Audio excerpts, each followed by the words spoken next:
Привет, это тематическое продолжение прошлой части, где я рассматривал реплику наушников AirPods Pro 2. И в первой части мы с вами взглянули на реплику за 400 рублей и разбили ее в щепки.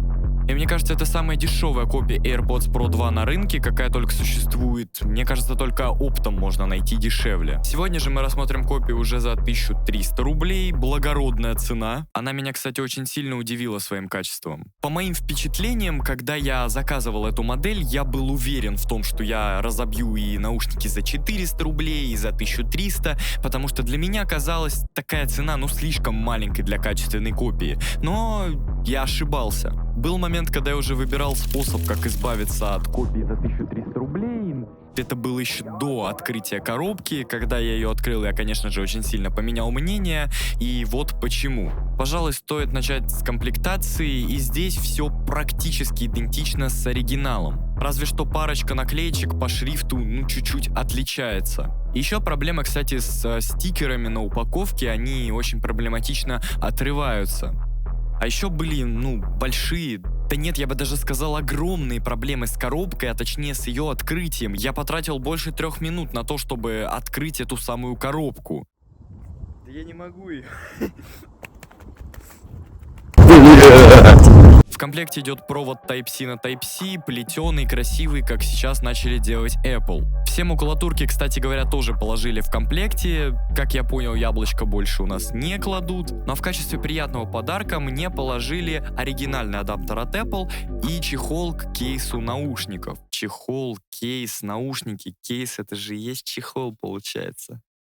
А нафиг на нее чехол. Правда, зарядка уже через 2 дня перестала работать, но, видимо, я слишком много хочу за 1300 рублей. А так, сам кейс с наушниками упакован просто идеально и отличим от оригинала только, в упор. И прежде всего стоит поговорить о звуке, потому что, несмотря на все то качество, которое тебе дают за 1300 рублей, звук здесь — это самое главное, что меня удивило. Давайте так, я человек, который буквально живет с музыкой. У меня есть несколько пар наушников под разные нужды. К примеру, наушники для сна, наушники для компьютера, наушники для повседневного прослушивания и так далее. Я очень чувствителен на звук именно в плане самого качества звука в наушниках. И если учитывать все эти факты, звук в моих наушниках за $100, на которые я, кстати, недавно делал обзор от Samsung, не очень-то сильно и отличается от звука в этой копии. Да, в копии звук, конечно, на порядок хуже. Там и бас хуже, и высокие частоты, и в целом атмосфера звука не так хорошо передается, как в Самсунгах. Но просто посмотрите разницу в цене: 1300 рублей и 9000. Да, конечно, можно оправдать цену тем, что в наушниках, нету никакого нормального шумодава или режима прозрачности. Точнее, нет, он есть, его можно переключать, но я не ощутил никакой разницы, когда я переключил в режим шумодава и когда я просто надел наушники. То же самое с режимом прозрачности. Он настолько слабый, что мне кажется, что его вообще нет.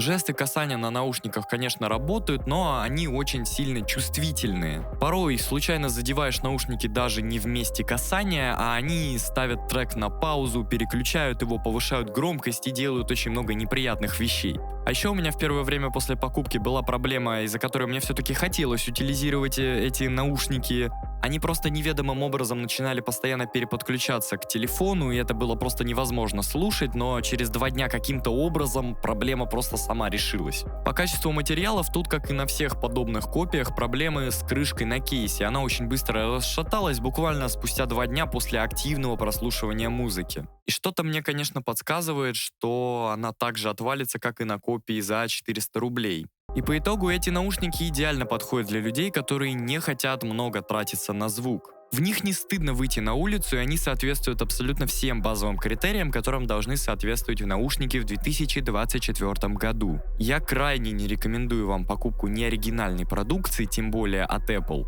потому что там очень много различных подделок. Но про эти наушники я сказать ничего плохого не могу.